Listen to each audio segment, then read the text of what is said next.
Today on DNVR Buffs Live, the Buffs continue to go crazy on the recruiting trail. And also, we get to talk about Brendan Sorsby again. Who's not excited about that? Let's go.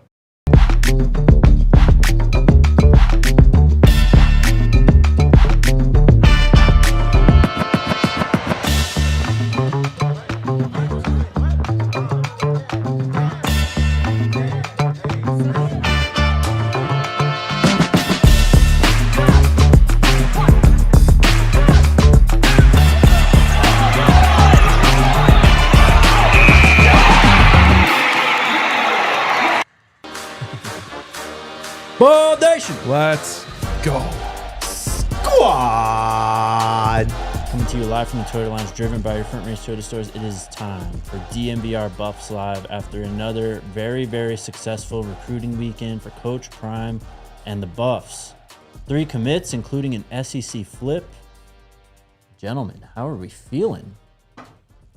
Amazing. Couldn't be better. Love it. Feeling great, man. Another elite recruiting weekend with, I think, some more stuff to come out of it. But as you mentioned, bro, flipping an SEC offensive lineman Again? Getting another Talib into the herd, which I know makes my boy RK's heart smile. Yes. Getting another, what I think is a talented edge rusher to this 2027 class. Up to 17 commits, man. Number 4 recruiting call in the Big 12. As it sits right now, the Buffs are cooking. Without a doubt, man. Shout out to Jay's Mayhem. Welcome back. Let's go, Jays. Jake, you remember 22 Janos? Yeah, of course. I want 22 Talibs. Hell yeah. Oh, we'd have We're on the way. Oh, yeah.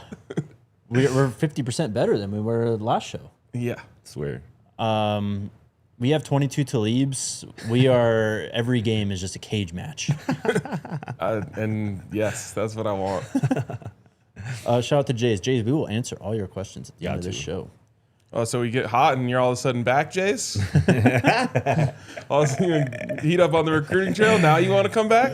Where you been? I've seen Jays in some post-show comments. I think they catch us still. But yeah, shout out to Eric. Shout out to C Sports and everyone else in the chat as well. Shout out to the Toyota chat. Always living large. Okay, not much time to waste. We got 3 commits to talk about. We'll talk about Coach Prime and the Big 12's response to Brendan Sorsby and draft CFP Dark Horse candidates for this season. Let's start with Drew Sapp, a guy we've talked a lot about and one of, I think, Scotty's favorite commits to this point. From Lakeland, Florida, the 6'3", 245-pound edge rusher. Lots of buzz between him and Colorado. He finally makes it official, giving his pledge to the Buffs after officially visiting this weekend. The 1,357th overall player, 104th edge rusher in the class. The Buffs beat out, looks like Mississippi State and a handful of other schools to get his commitment. We have the film, and here he is, Drew Sapp out of Lakeland, Florida. Oh, wow.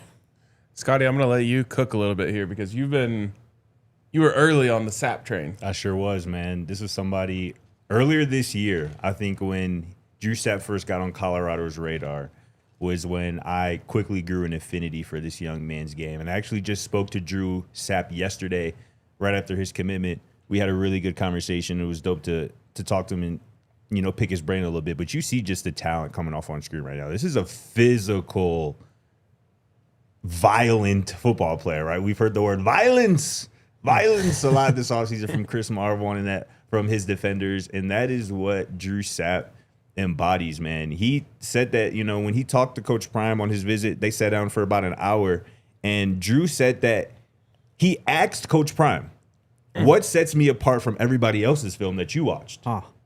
And Coach Prime responded, I can just tell with your physicality and your violence what kind of mindset you have on and off the field.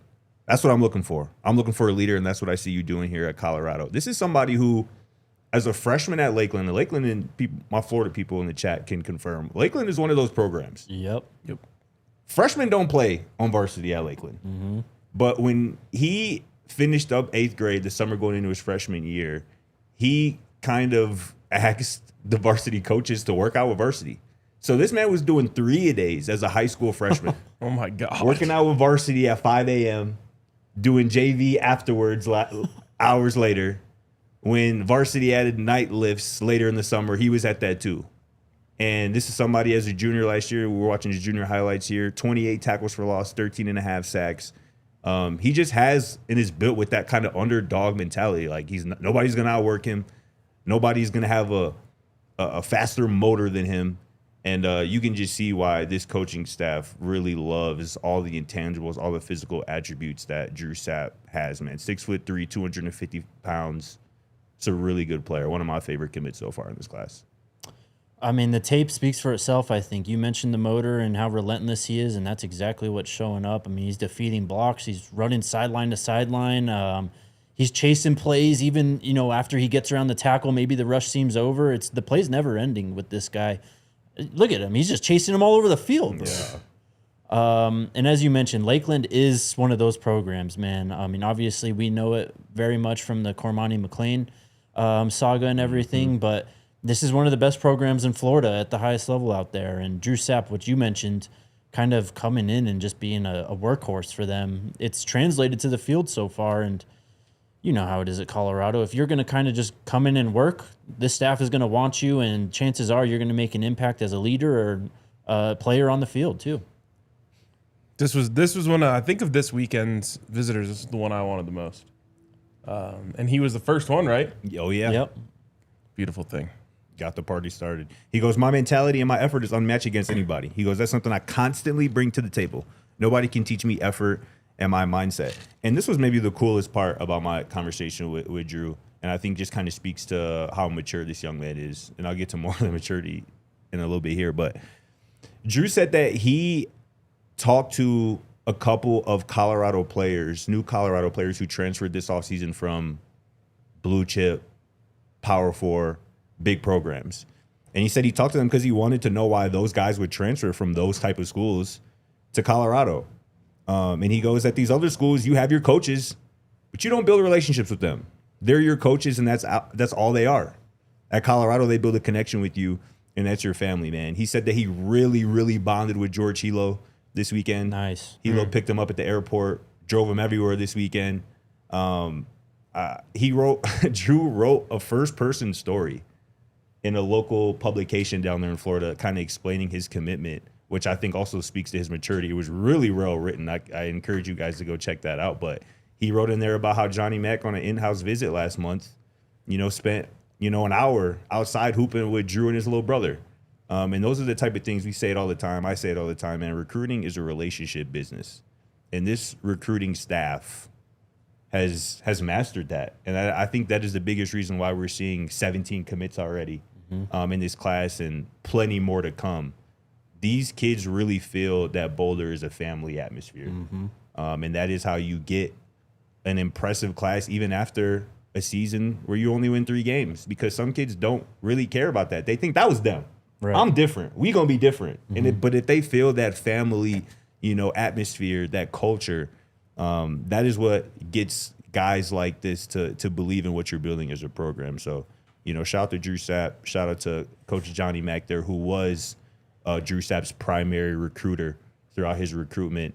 Yeah, like I said, one of my favorite commits so far in this class. Also, just very clearly an incredibly intelligent young man. I mean, very much so. Everything, all of the things that you just mentioned stand out to me. The fact that he's asking Coach Prime for his evaluation of him. The fact that he's asking such insightful questions to other players on the team during his visit this week. Like, those are really like mature things to do for a kid who, a lot of times you go on these visits and it's like, and you deserve to feel this way, but you're like, I'm the big man on campus. You know what I mean? Like, everyone is catering to me, and it's very easy to take a term from Tad Boyle here, to get drunk on your own wine. Yeah. At a visit like that. Instead, he's like asking for evals and really insightful questions to people. That's impressive for someone of that age. 100%, man. Really mature guy. I had someone ask me over the weekend, why is Coach Mack his primary recruiter? Coach Mack is from Lakeland, Florida. I think he coached there as well for a little bit after, obviously, moving on a bit. But That's kind of where the connection comes from with Coach Mack. He played at Lakeland. Yes, he did. Yeah. And that's why he was his primary recruiter, because obviously Coach Mack, running backs coach. Yeah. But Drew Sapp, I mean, we didn't even talk about it. Little two-way ability there, playing some fullback. Yeah. I mean, they're just having him. Played some tight end as a sophomore as well. Okay, that's awesome. Yeah. I mean, we talk about the, what Brendan Marion wants to do running the football and the ways that you can get creative with the go-go set and all the things and his formations and sets, right? And we haven't really seen the Stampede package since 2023, but he would fit right in as a sniffer back, whatever you want to call him, H-back, fullback, whatever it is. He could find a role there. And obviously at 6'3", 250 pounds too, like he's going to be able to move someone on the line of scrimmage. 100%. Nothing. One last thing on Drew, which I thought was really impressive and just kind of speaks to his mindset, his maturity. I just asked him about, Drew, you hear a lot of things. You see a lot of things on social media about Coach Prime and this program. What would you say as somebody who has been there and has seen it firsthand to some of the things that you see online? And he goes, you hear so many things coming from news sources and a bunch of stuff that isn't true. Everybody wants to have a say in Colorado and Coach Prime. Most of it's not true. I met Coach Prime, the person, and that's what we look for. I wanted somebody who I could connect with and who's going to push me to be the best I can be, man. So I think this is somebody who just fits what this new iteration, so to speak, of this coaching staff, this recruiting kind of team is looking for. And one other last tidbit that I thought was super interesting. Obviously, he was there this weekend on a visit. He goes, I was on a visit with 5 other dudes, and 4 of them committed once we got there because they saw how involved everyone is with the players. And there was 3 commits this weekend, officially. Yep. So far. Well, I would expect at least 1 or 2 more to come out of this weekend that we haven't heard of just yet. Love it. Do we have a list again of everyone who visited? Everyone who visited? Yeah, this weekend. Yeah. Who are we waiting on? Obviously, Kylan Bobo. Yep. Who I think we feel really good about. Jack Carlo tweeted out 3-star linebacker Kalen Bailey visited Colorado. Yeah, and he has an announcement monstrous date set. He is committing on June 25th. I believe Kylan Bobo is announcing on July 1st. Yep. Jameer Daniels-Portis was here this weekend. Yep, the linebacker. Yep, the linebacker. The 2 big headliners, so to speak, James Pace, the edge. He has a commitment date set. I would be surprised if he ended up a Buff with his commitment. Nate Carson, a bit more bullish on him. The 4-star offensive lineman from Columbia, South Carolina. Jaden Keller Murray was there this weekend. They took pictures together. Obviously, 2 South Carolina guys. And yeah, James Harris Jr. as well. Who actually, I'm not sure, made it to this weekend. He was scheduled to, but I'm honestly not sure if he made it to Boulder based on some of his posts. But those are the guys I would keep an eye on. Bobo. Well, he got a prediction. James Harris? No, Bobo. Yes. To see you. Correct. Bobo would be the guy that I would be most looking forward to. Carson, Daniels-Portis in the mix as well. Love it. All right. Let's just take our first break here, and then we will get to the other 2 commitments, their film, and much more. Shout out to our friends over at Xfinity and their 5-year price guarantee. I can't think of a better weekend when you needed Xfinity's Wi-Fi with all the things going on in sports. I mean, it was a dual screen weekend for me. I don't know about y'all, and I'm happy. What'd you have on both? Well, I had some F1 going on. I had some FIFA, mostly that, honestly. You were in heaven, brother. I was. It was great. I mean, I tuned into a little bit of the NBA Finals here and there, and I actually did skip on the Stanley Cup, but at least Vegas lost. Yeah. All made possible with our friends over at Xfinity, though. If you want to stream with the dual monitor setup, they got you covered, and you could lock in that price for 5 whole years with that super intelligent Wi-Fi with a 6th sense that finds problems before you even know they happen. And the best part, no annual contracts, no hidden fees, and you get Xfinity's best equipment included. So much can change in 5 years. So lock in that price and unlock the possibilities with our friends over at Xfinity. Learn more at Xfinity.com. Xfinity, imagine that. Select plans only. Restrictions apply. You lock in that price now, you're locked in for the next World Cup in 2030. Wow. How about that? It's true. Shout out Xfinity. And shout out to Toyota.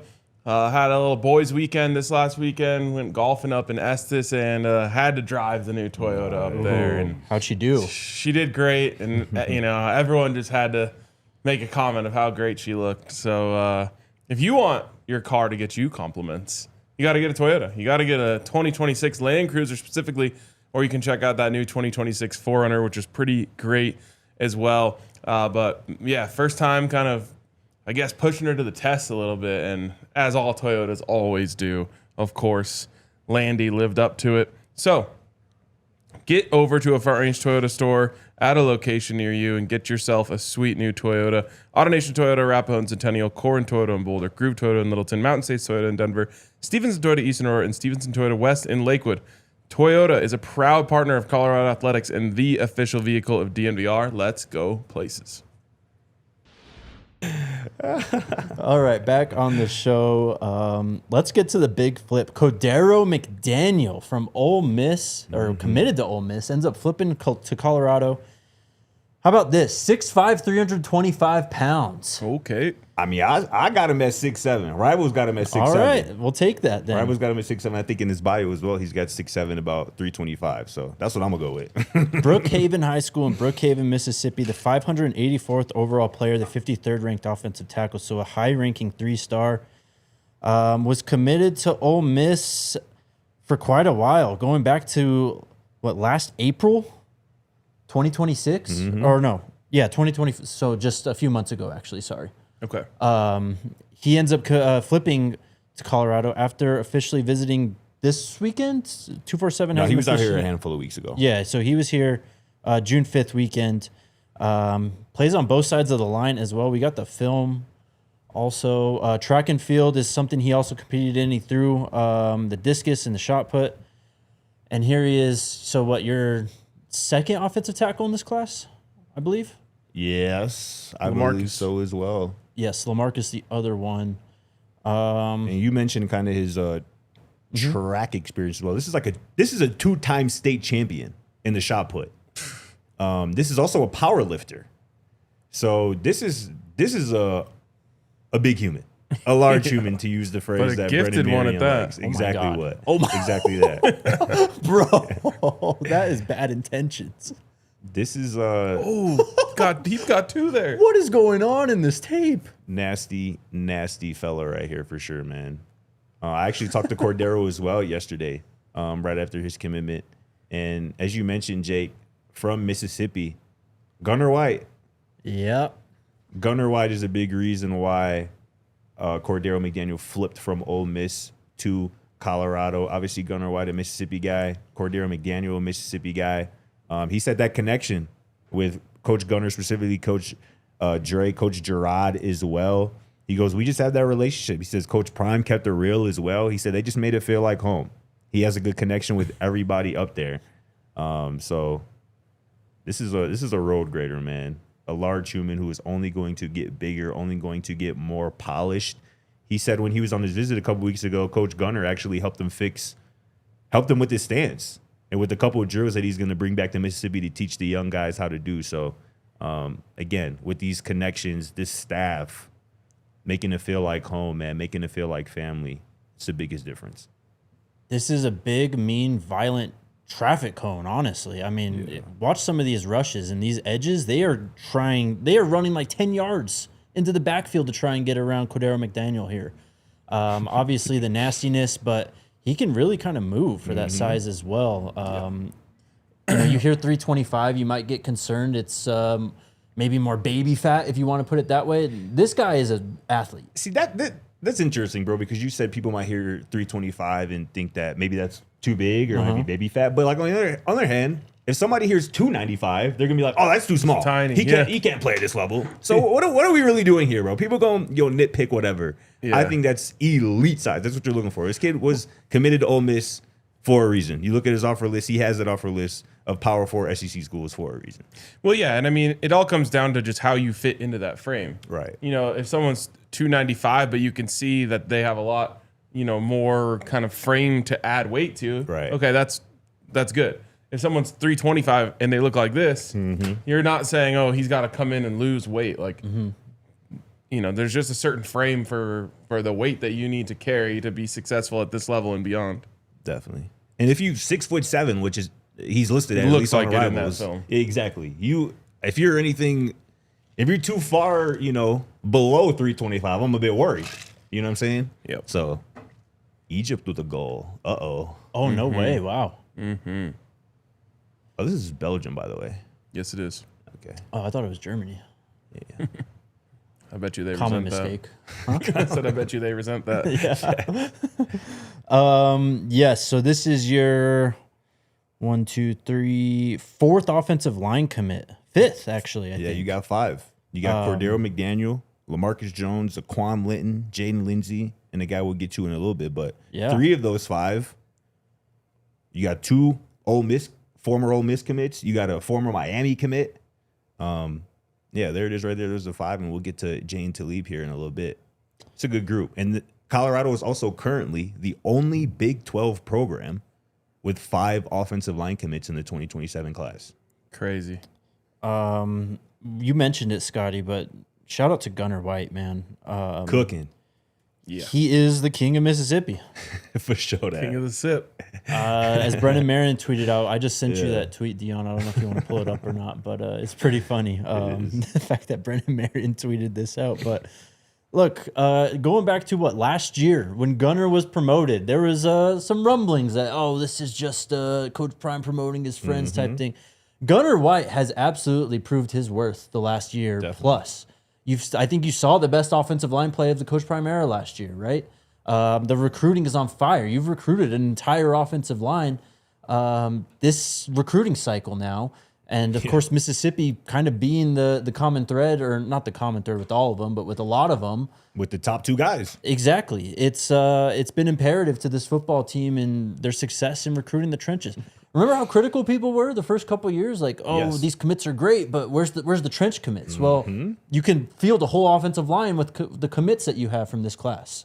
And that's a credit to Gunnar White. When it's the same thing, with the recruiting staff in terms of internal promotion, like we didn't go and have a full search, and now look how they're cooking. Mm-hmm.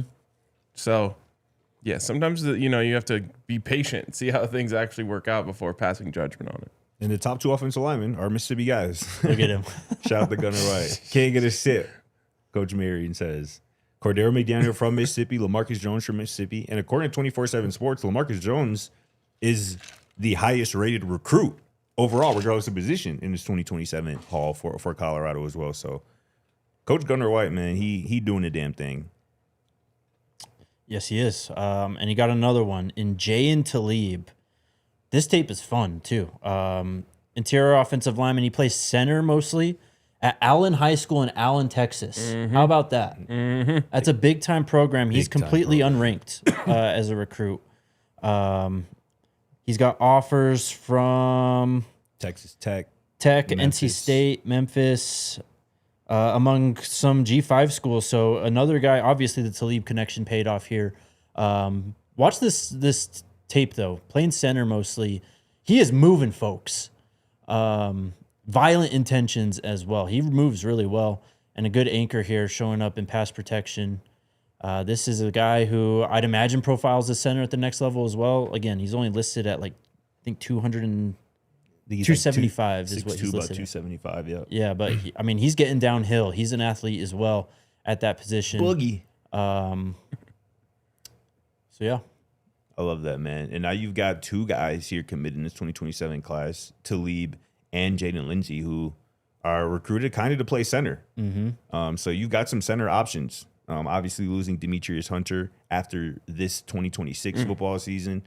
You got a couple options. You got Zaquan Linton, who's kind of maybe your swing guy, can play some guard, can maybe play some tackle, and then your 2 kind of true tackles with McDaniel and Jones. These 5 offensive line commits, they are set up nicely. Real versatile guys. I just like Talib's, man. Just build, man. Somebody who knows that they're a center. Yep. And acts and plays like it. Yep. That's him. And he's another guy, like you were talking about, RK. Like, clearly he has more room to grow in his frame. Yes. Which I think is a really good thing. Well, and I think center needs to be the smartest player on the offensive line. Oh, yeah. And having Aqib Talib in your family, being able to impart knowledge about the game for you, help you understand what you're looking at when you look out at a defense. Right. You know, all of that stuff really pays off when you have this sort of lineage. So excited about this one. When you also have a family member, right? And Jayin Talib, who obviously is Colorado defensive end, who transferred in this offseason from Charlotte. You got a family member on the other side of the ball who you can continue to bond with. That's always a good thing as well. Eric asked, how many more Talibs are there? A lot. Somebody responded under my tweet yesterday about his commitment, like, damn, how many Talibs play football? And I think Jayin's mom replied, all of them. Oh, if you ever like look at Akib's Instagram stories, he's like, every week he's like posting like 7 different Talibs who like won some sort of championship, like whether it's like a showcase or whatever. Love it. And he's going and coaching all of them. He is. That's lit. With Jayin Talib, though, I mean, that was some really nice tape. Obviously, at Allen High School, that's top-level competition out there in Texas as well. But just as you mentioned, Scotty, he knows he's a center, and he plays it really well. He can move. He has nice hands. He's got a good anchor for that center position. And he can kind of, as you mentioned, grow into the frame and become an even more physically imposing player as the future rolls on. So another very exciting commitment for the Buffs. And we'll see exactly how these guys progress through their senior year. I'm sure we're in for some rating increases across the board. And more offensive linemen on the way. Jack Carlo tweeting out Nate Carson flexing with the Heisman Trophy as well. I don't know if they're done on the offensive line. So what a turn. And what a difference, again, having Coach Prime healthy and in the building, able to take pictures, meet with all these recruits, man. It's just night and day compared to last year in terms of your recruiting efforts and securing commitments and having the head man there, man. There's a good breakdown of it all from Scotty as well. You got a quarterback, you got a running back with another one potentially on the way. Only one wide receiver, but now 5 offensive linemen. Just say it again, bro. Because that is quite literally what people have been clamoring for. Yep. Less receivers, more trenches. Just wait. Now they're going to start complaining about not enough receivers. For real. And the only one missing there actually is Coderro McDaniel, who was the most recent commit, number 17 on the offensive line. But that is a really good group. 17 guys already. That is already the most high school commits at Colorado during the Coach Prime era. Yeah. That's already. And obviously there is going to be more. I expect 20. I think I've heard 20 is the number that they're going for this year. Yep. In the past, Coach Prime has said that he wants to stick between 15 and 18, but it seems like 20 is the number now. And what you mentioned with Coach Prime being there, like, he's the ultimate closer. Yep. When it comes to his recruiting thing. And he's always been that. But I think now he is being brought more guys who actually fit what's being on, and he can just be him and close. And I think that's why we're seeing this big uptick in commitments and recruiting. It's just so very clear that they found the right formula with the staff. Right, exactly. And that, as any of us have worked in groups or teams or whatever, like sometimes a little reshuffling and all of a sudden everything works way better, so much easier, whatever. This is just a product of that all coming together, and as we've mentioned before, maybe a little bit of a philosophy change as well. Without a doubt. More from Coach Prime on the other side of this break, what he thinks about the Sorsby ruling, more on his health, the future of college football from an interview with the Associated Press. Let's get to that. But first, shout out to our friends over at Buchanan's Whiskey, one of, if not the official drink of the World Cup. Look at those bottles there, too. Collectibles. Slick. Commemorating this fantastic World Cup. Scotty, I know you were locked down in the World Cup. You probably had a few Bucanitas, right? And you know that, for sure that. Rooted in London, this welcoming and bold spirit has made its way around the world, connecting cultures far and wide. It's awesome with large groups. Come hang out here at the DNVR bar. We got those Bucanitas for $14 all tournament long. You can check out our website, thednvr.com/events, for all our watch parties for the World Cup. We got the USA game on Friday. That's going to be lit, but come hang out. We had an awesome Mexico group here last week as well, so I'm sure they'll be back. crushing Bucanitas all tournament long. Yeah, man, it's a great time here at the DNVR bar. Friday's going to be a hell of a time, but also just come hang out and watch some games. With the NBA and NHL over, just come hang out and watch the World Cup. Whether you're at your favorite spot or stocking up at home, make it Buchanan's Whiskey. And shout out to the squad, our good friends over at Bet365. Jakey and I were dabbling in some World Cup action a little bit last week. Maybe didn't go our way, Nope. but that's not going to stop us from getting back on the horse, man. World Cup is going on, and it's also baseball season, man. And with Bet365, man, it's the right time to get in on the action with the MLB season, man. Especially now that users can get $200 in bonus bets as a part of Bet365's Bet $10, get $200 promo. Here's how it works. All you got to do is sign up, make your first $10 bet, and they'll throw you $200 in bonus bets, win or lose, man. So there's never been a better time to get in on this season with Bet365. Bet365, where winning is everything. Download the app, use the code DNVR365 at sign up today. If you got a gambling problem, call or text 1-800-GAMBLER. You must be 21 plus. You must be physically located in Colorado. Terms and conditions apply. In-app only. Shout out to Bet365. All right, back on the show. Coach Prime here. Let's see. We'll get to the Sorsby stuff. We'll start with his health, though. We know he's obviously back and, at his full abilities at the Champion Center recently. He's saying he's feeling great. He's got his old swagger back. I've never would have done that because I don't go anywhere. He said about going to St. Croix with his son, Shador. He says, I'm stepping out, just living life. So he feels like he's able to kind of do all that now, which obviously last year, big struggle. He said he's more hands-on. I have everybody in the locker room because we said we want them. Because I sat there and watched the tape on them. He's already talked about that. That's who I want. That's what I want. Let's go get them. On the new landscape of college football, though, on the transfer portal, he says, now everybody's doing the same thing that I did. But it was crazy back then, right? No one's really talking about that. We'll try and mention it every now and then. On legislation potentially coming through, he says a guy like Nick Saban or Coach Saban and some of the other coaches that have walked away from the game now, not because they can't coach anymore, but because they are fed up with how things are operating. On implementing a salary cap, he says you can really have a consistency with the game. The thing about the program, everybody gets to spend the same amount of money. It's who is crafty in regard to business. College football isn't like that. You may have a team that spent $40 million playing against a team who spent $10 million. You know darn well the outcome in that game. On the potential age cap, he says you can't have a 30-year-old man playing against a 21-year-old man and think it's fair. There should be a transfer rule as well. You're teaching kids not to fight through adversity when you're having kids able to transfer 2, 3, or 4 times. On NIL, that one doesn't really matter, but he's talked about that before. He's obviously feeling great and being himself. Ready for Sorsby stuff? Anything on that? Let's open it up.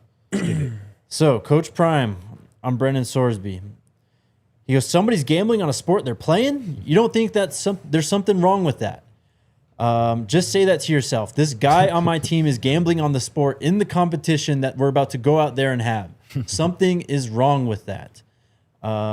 Make it plain, Coach. Yeah, Make exactly, it plain. exactly. That's the same way I thought of it. That's pretty much the gist of it there, but he's absolutely right. And kind of leads into the Big 12. And Scotty, you were talking about it before the show. There wasn't really any noise about this over the weekend, but then this morning, Ross Dellinger drops this story. Big 12, the headline is Big 12 pursuing legal action against Texas Tech and the Texas Attorney General over Brendan Sorsby.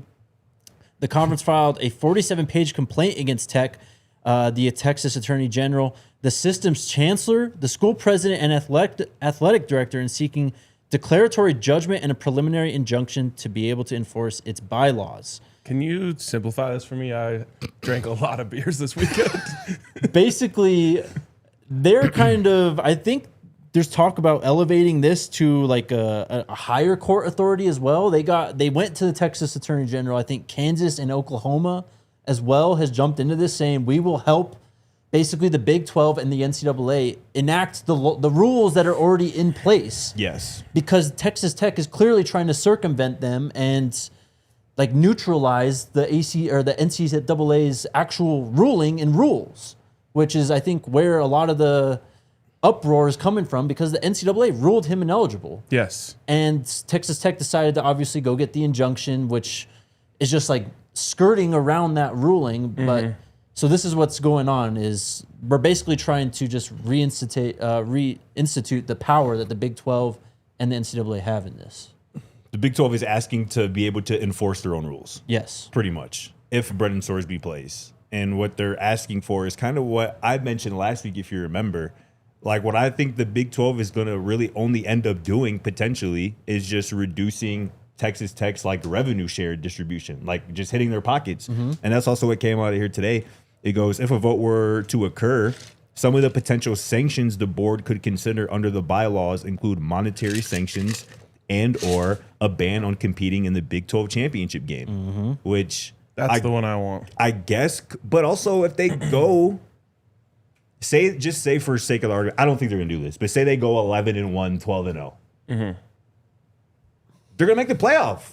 Yeah. It doesn't matter if they play in the Big 12 championship game or not, you know? So that's why, that goes back to what I was saying last week. The CFP in my mind is really the only one, you actually originally said it. Yep. The CFP in my mind is really the only entity that can really actually do something about this. I don't think the Big 12 hitting Texas Tech's pocketbook, because Texas Tech will be like, okay, cool. We'll pay that. I know. It's like Cody Campbell's like, I'll find the money.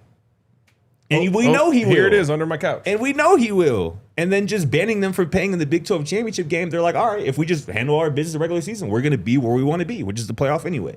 So I'm still kind of apathetic just about the Big 12 or the NCAA being able to do something serious about this.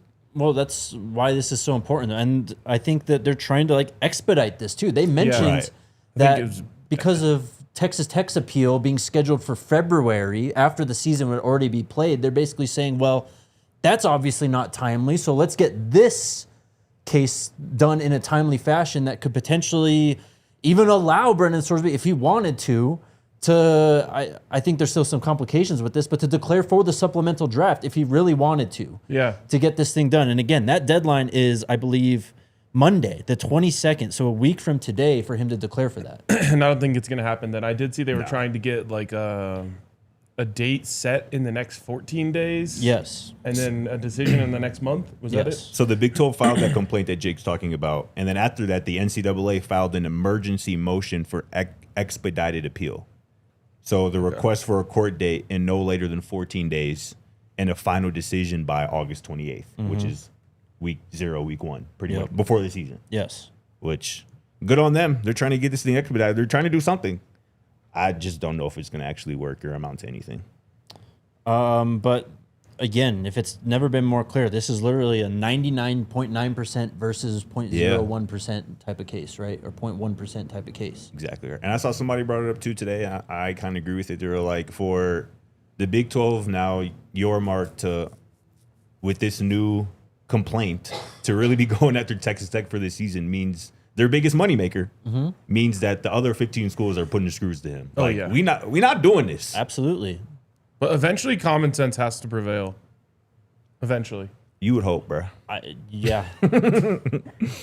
You would hope. God, I really do. I really do hope. We'll see what happens, but that is the big update over the weekend. Anything else on that? What is this official visit policy or? So I saw this over the weekend. 3-star DB Nazir Pitchford decommitted from Kansas. Michael Swain, who covers Kansas for 24/7, he tweeted, quote, retweeting that post of Pitchford decommitting. He goes, Kansas has a no-visit policy for committed recruits. He's hearing that Pitchford was no longer considered a member of Kansas's 2027 class when he officially took a North Carolina visit this weekend. Wow. And we've kind of flirted with the idea or talked about it at least, right? If you're committed, like some schools have started to do that. And if you're Kirby Smart at Georgia, fine. If you Kurt Signetti at Indiana and you got a commit and you don't want him taking visits, all right. But if you Lance Leipold in Kansas trying to make this distinction. So I said then you got to be careful with this. You did. You did. You kind of have to respect them actually standing on it. Sure. I don't have to. I don't got to respect them players like the Kansas do. I don't got to do a damn thing. Like, I get it. And like in some case, like I said, in some cases, I'd be fine with it. If Kirby Smart did this, I bet. Signetti wanted to do this, you earned it. But Kansas telling me once you commit to the Jayhawks, you can't take no more visits? But what? But you're going to make me defend them. All right. If they say to you, don't commit unless you are really about it. Sure. And if you do, then we don't want you to take any other visits. And then you commit, and then you say, I want to take another visit. Like, I respect the fact that they said, okay, well, we will no longer consider you a part of our class.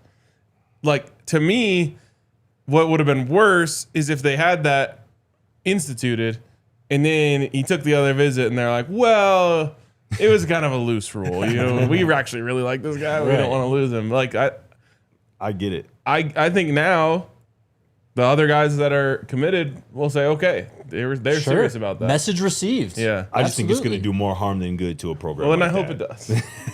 I think it's going to do more. And obviously he committed over the weekend in North Carolina after his visit.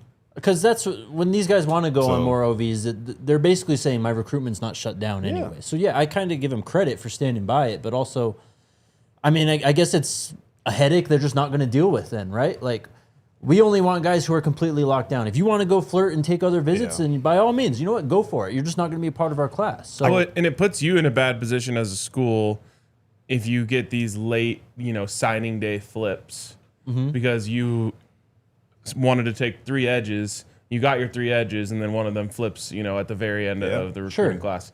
So it can almost help, like, they can get on the trail of replacing that recruit right now. Well, and I'm sure they're probably playing it both ways, too, where they're going to actually invite official visits from guys who are committed to other places, right? In hopes of flipping certainly. So I just think it also kind of shows a little bit of insecurity.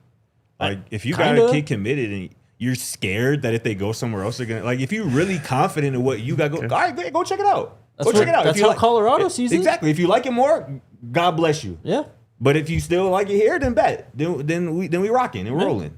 So I don't know. I just found that was hilarious that Lance Leipold got the stones to tell a recruit, hey, you go somewhere else. I mean, more of them may be decommitting anyway for other reasons. So. Maybe. Yeah. I mean, they're going to have a new coach next year, so. Who knows? I don't know. Yes. Who knows? I mean, Might get an extension. They win 5 games this year. They get bowl eligible. He might get an extension. We'll see. Anything else today? I hope so. Oh, there is. I meant news-wise. All right, let's do this draft then. So we gotta put some qualifiers on this thing, though. Yeah, I thought about it. Okay. So we are going to do CFP Dark Horse teams. This is obviously not to win the CFP. This is to make the CFP. Okay. Parameters. The teams that we draft must be outside the top 25 shortest odds to make the playoff. Holy smokes. So, Obviously, courtesy of our friends over at Bet365. yes. So that, I'm trying to pull it up now. I had it earlier. too. It's kind of not loading now, but it starts around plus 700, the 25th team, which I believe is like, I don't even know, Clemson or something, I believe, is it? Really? Yeah, I know, right? But we're going to exclude them as well. So starting right after Clemson, which I think is like a team at like plus 750. So to make the Is it not pulling up playoffs, now? Jesus. I don't know. It's giving us some shit right now. I think we're all having the same issue here. 1, 2, 3, 4, 5, 6. Should we just do... Because it's probably the same for national championship outside of the top 25. Maybe. If we want to do that, that works too. I mean, I've got it pulled up. I can send you guys some screenshots here. All right. Who is first for the draft, Dion? It's me? Jakey. All right. With the first pick in the CFP Dark Horse Contenders draft, I will be taking Give me Houston. Give me Houston. I'm going to send this to you guys right now. Thank you. I think Houston has a legitimate shot to win this conference this year, and they return a lot of production.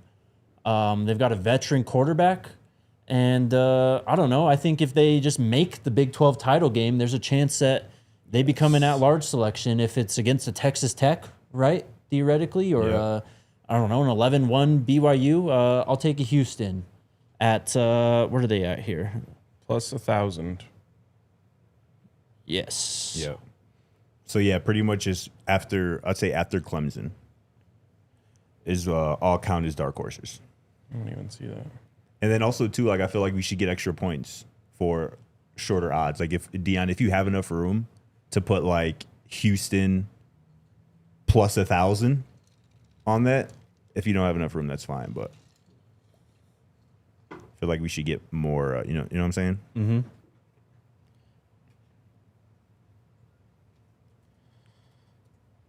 Is it Who's on next? I don't know who's next. I think it was.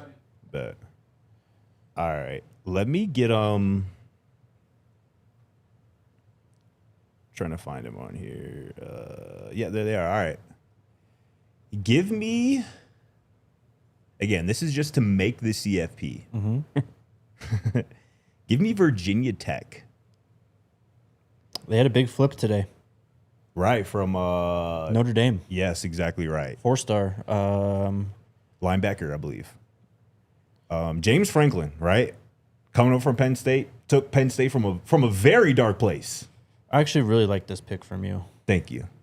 Took Penn State from a very, very dark place. Obviously out of the Sandusky stuff into, not a top of the It was a sustained era of success. Right, Big Ten contender, but one click below it. Mm-hmm. And he has kind of took over all that Penn State recruiting momentum that they had and brought it over to Virginia Tech. He's got his quarterback from Penn State. I think the ACC is as winnable as a Power 4 conference as there is. And I think there's a chance that they could either win it or be like that second best team in the ACC. Virginia Tech is at plus 1,200 to win it all this year. To make the playoff. What you said, this is make the playoff? Yes. Okay, perfect. So, yeah, they're plus 1,200 to make the playoff this year. So, I think that is a really good value bet. I think Virginia Tech is a really strong dark horse to make the playoff in James Franklin first year down there. I kind of like that pick, honestly. I feel like the ACC is maybe a little bit up for grabs. Yeah. I mean, Miami's up there. We'll see if Clemson can kind of get back to where they were. But, for like a team to just like kind of surprise everyone this year, I think Virginia Tech's got to be atop the list with, they're just clearly a better team from last year. Exactly. Clearly. Exactly. And also, too, like they retained the head coach as DC. Yeah. So, like any of maybe the good talent they might have had, particularly on defense, they might have retained that. So, yeah. Give me Virginia Tech here. All right. I think I'm going to take Auburn. Wow. I kind of like that too, honestly. Yeah. The number one reason is because there's so many pathways in that conference to make it. Yeah. Sure. And because I love Byron Brown. Very fun player. He is. I'm very interested to watch him this year because he was sick last year And the year before. for sure. And I'm not one guy to see a clip and make rash judgments off of it. But that one clip, Are you sure? Typically not. I try not to. But that one clip, I don't know. From the camp? Yes. Was it the Elite 11 he was like a counselor at or whatever too? Like, bro couldn't throw completions on air. I'm like, what's going on here, brother? So we'll see. He completed 66% of his passes. What is Auburn's odds? Auburn's Plus odds are plus 750. Yes.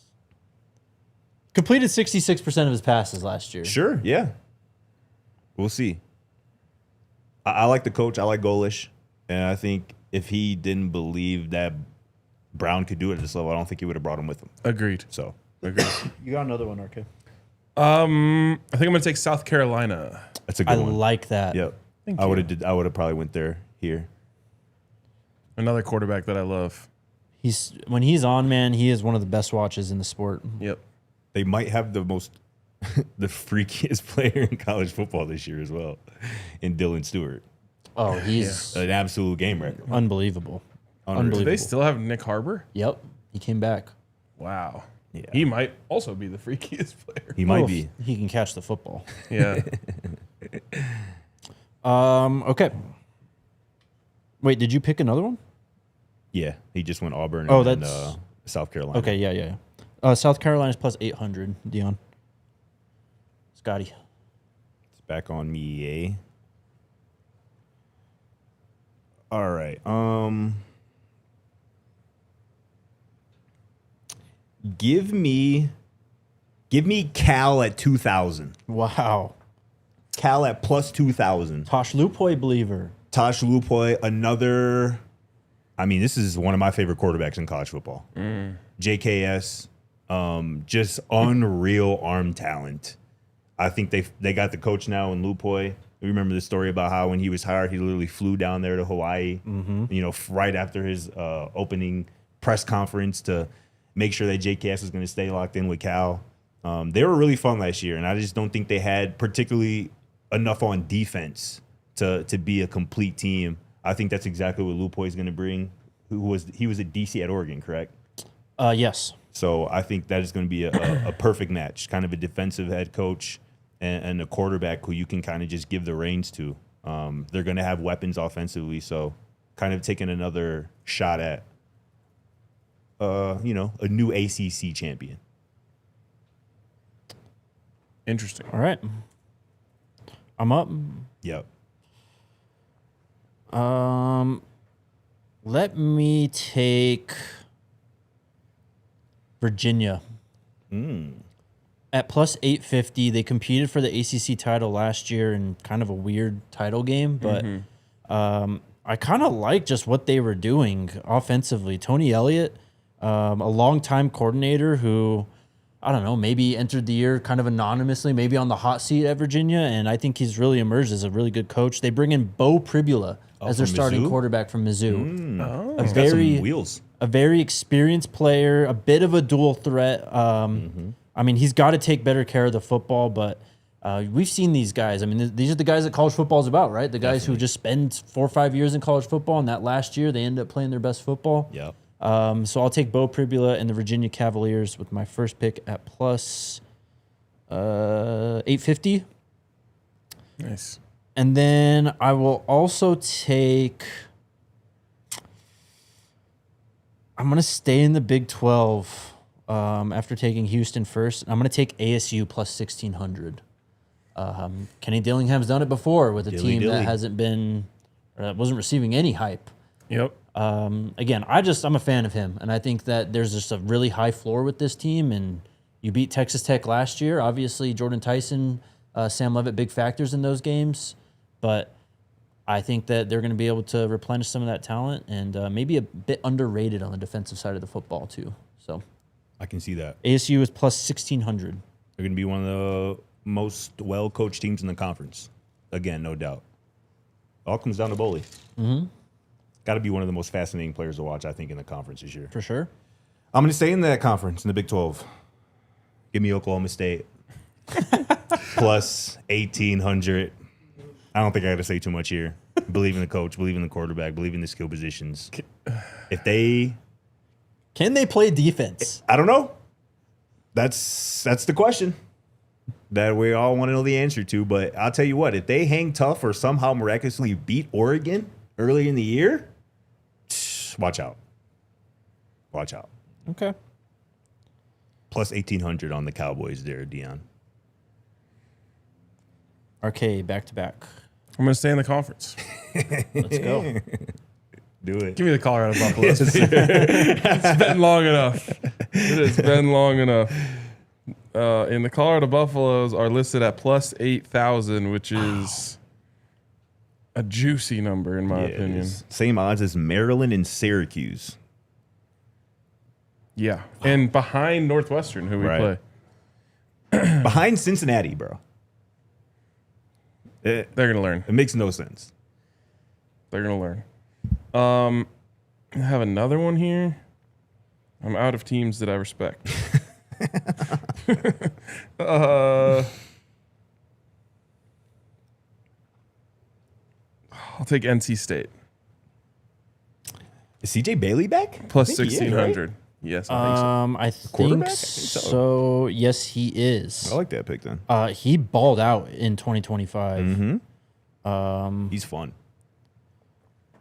Hold on. Plus 8,000 is so high, dude. Yeah, bro. 8-5 record for them last year. And yes, you mentioned CJ Bailey's back. Lost to Duke, lost to Virginia Tech. That Virginia Tech loss is kind of ugly.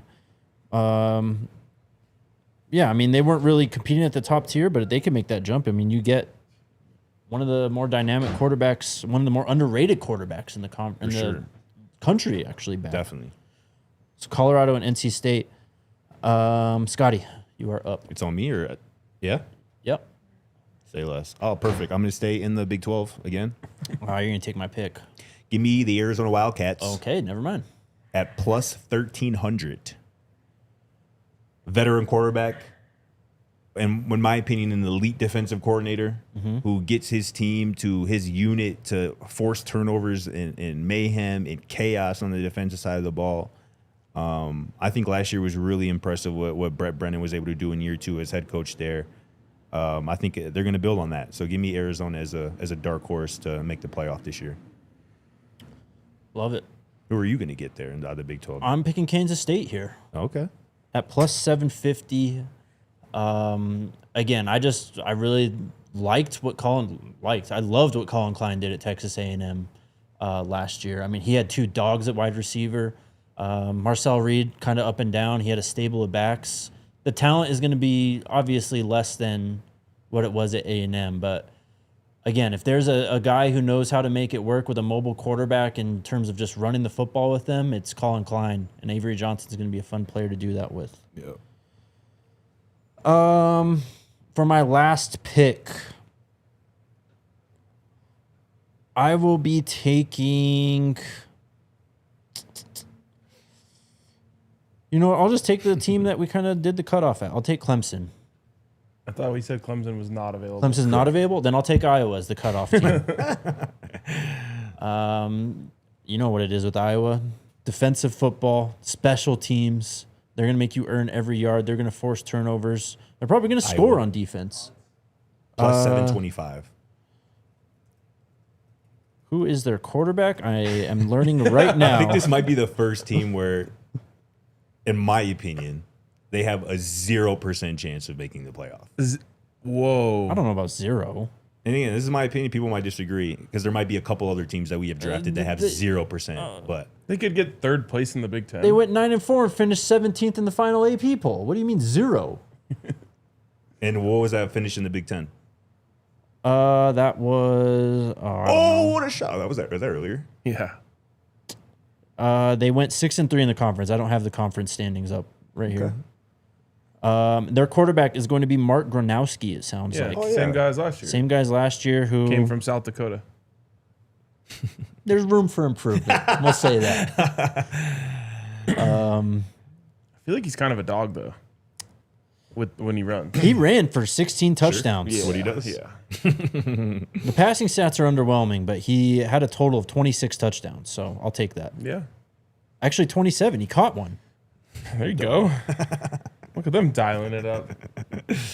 Yeah. Is it me or you? RK? No, it's you.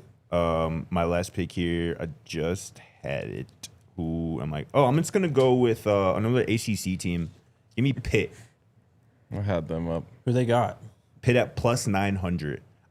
So they started a true freshman quarterback late in the year.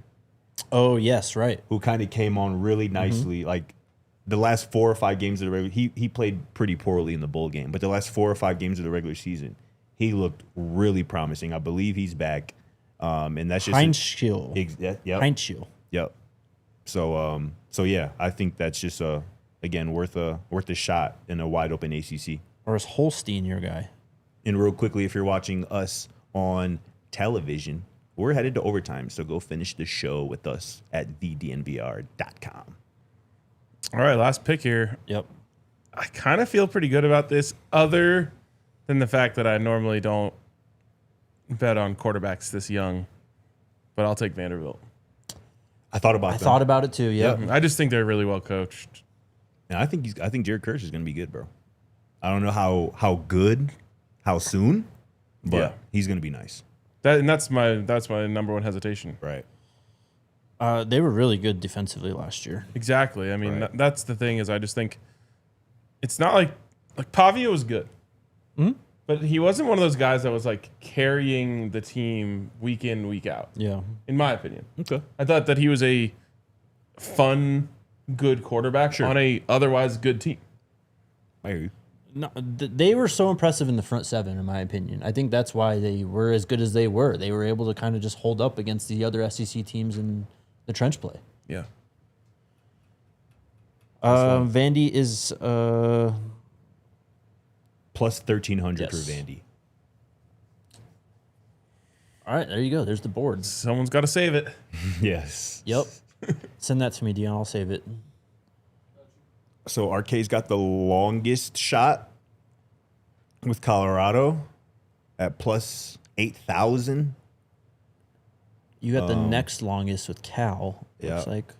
I got 4 at 12 plus 1,200 or longer. And yeah, a lot of You guys went Big 12 heavy. right, a lot of Big I 12 went ACC. SEC heavy. Yeah, I mean, smart. none of us picked the G5. Well, they were because I was thinking about it. I was trying to get like a sneaky North Dakota State or Right. something. I couldn't find them on the odds for Right. whatever reason. That's annoying. So That would have been a great pick. It would have pissed me off, actually. all right. Good stuff. Let's check in with the chat. Hit the thumbs up button. Subscribe to the channel. Shout out to Jay's Mayhem once again. All right. Jay's has a lot for us here. First one. Let's start at the top, Dion. What's the pettiest hill or take you would bet the house on? I feel like I actually had one of these recently, and I was like, oh, I'm holding on to this. But we're guessing that. What's the pettiest hill you would die on? Mm-hmm. It's a good question. I can't think of anything good right now, but I'll just go with steak is overrated. Well, it's certainly a take. What you got, Jake? Only thing I can think of is I will die on this hill that the NBA is a trash league and I cannot stand to watch it anymore. Wow. That just made me think of something that has been a petty hill that I've been standing on 10 toes down for some years now. That Josh Allen is the most overrated, coddled quarterback / player in the NFL. I'll die on that hill. That is, and it's quite petty as well. Yes. Yeah, it is. Perfect fit. Very much so. Next from Jay's. Which animal would be the worst coworker? A skunk. How about a parrot? That's a good one, yeah. I've seen a lot more parrots than I've seen skunks. I was gonna say a snake. Hey, we drafted sports snakes last Friday. Sports snakes? Yeah. The biggest snakes in sports history. Oh, okay. I took Yeah. Mel Tucker. Nice.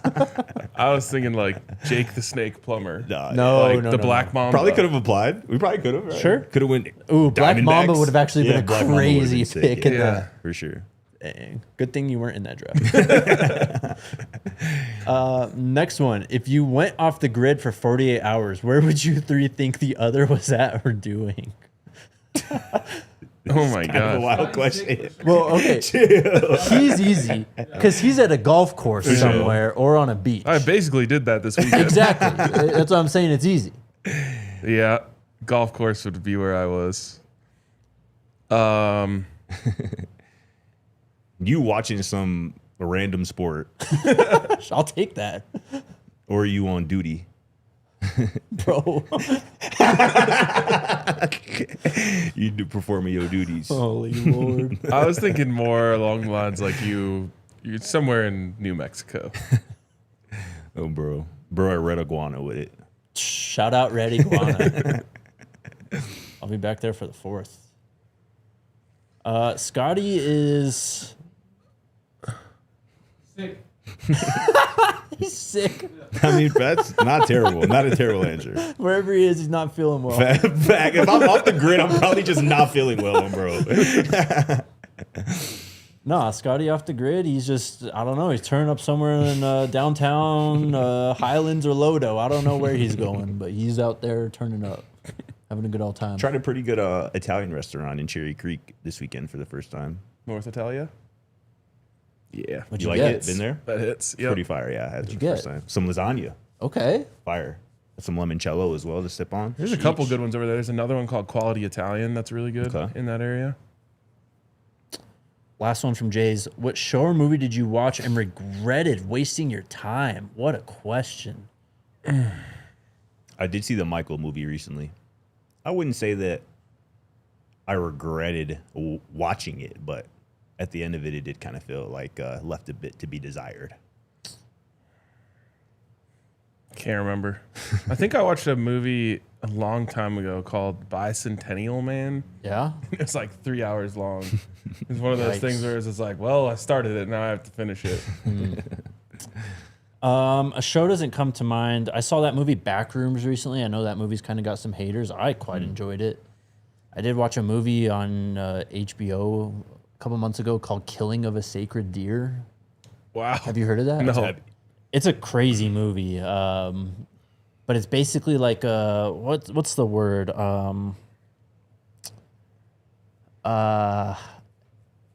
Like a Greek fable almost put into a movie. Oh, okay. Where like the movie itself isn't really like, it completely lives amongst itself. Like the movie's just trying to teach a lesson. The ending is like almost, it's not satisfying at all.